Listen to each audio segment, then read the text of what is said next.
سب سے پہلے تو اجلاس ہونا چاہیے تھا گلف کوآپریشن کونسل کا، نہیں ہوا۔ عرب لیگ کا ہونا چاہیے تھا، نہیں ہوا۔ OIC کا ہو رہا ہے، اچھی بات ہے۔ تو اگر تو کوئی اس قسم کا بیانیہ آئے جس میں کوئی physical support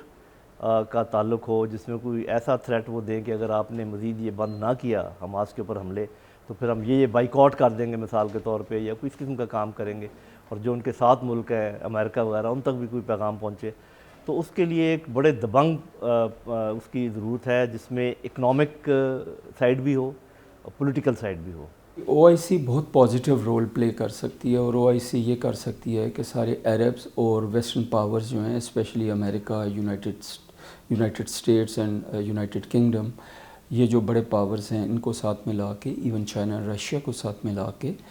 they can find a peaceful resolution, peaceful solution اس کا دیکھ سکتے ہیں۔ اگر صرف انہوں نے یہ کہا کہ جس کا زیادہ امکان ہے، میں بتا دیتا ہوں کہ دونوں سائیڈوں سے ہم اپیل کرتے ہیں کہ وہ امن کی طرف جائیں اور آپس میں یہ جنگ جدل بند کریں اور ہیومینیٹیرین ایڈ کی بات کریں صرف، تو وہ کافی نہیں ہے۔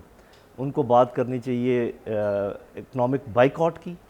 ان کو بات کرنی چاہیے ڈپلومیٹک پریشرز کی، ڈپلومیٹک آئسولیشن کی، اور اس کے ساتھ ساتھ پھر یہ ہیومینیٹیرین ایڈ اور یہ سب کچھ، اور کوئی ایک ٹائم لائن دینی چاہیے اسرائیل کو کہ اگر اس وقت تک آپ نے یہ کام نہ کیے تو پھر ہم ایک اور اجلاس بلا کر مزید دباؤ ڈالنے کی بات کریں گے۔ یہ اگر ہو جائے تو بہت اچھا ہے۔ میرے خیال میں جو ان کا رول ہوگا وہ ڈپلومیٹک ہی ہوگا، یا پولیٹیکل یا سافٹ پاور والا رول ہوگا، ملٹری رول تو بالکل نہیں ہوگا۔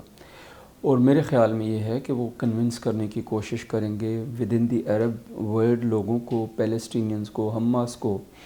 اور ویسٹرن پاورز کو، کہ وہ اس چیز کو جلدی سے ریزولوشن کی طرف لے کے جائیں۔ اور سب سے پہلا سٹیپ میرے خیال میں جو ڈیمانڈ کریں گے اور کوشش کریں گے کہ سیز فائر ہو جائے۔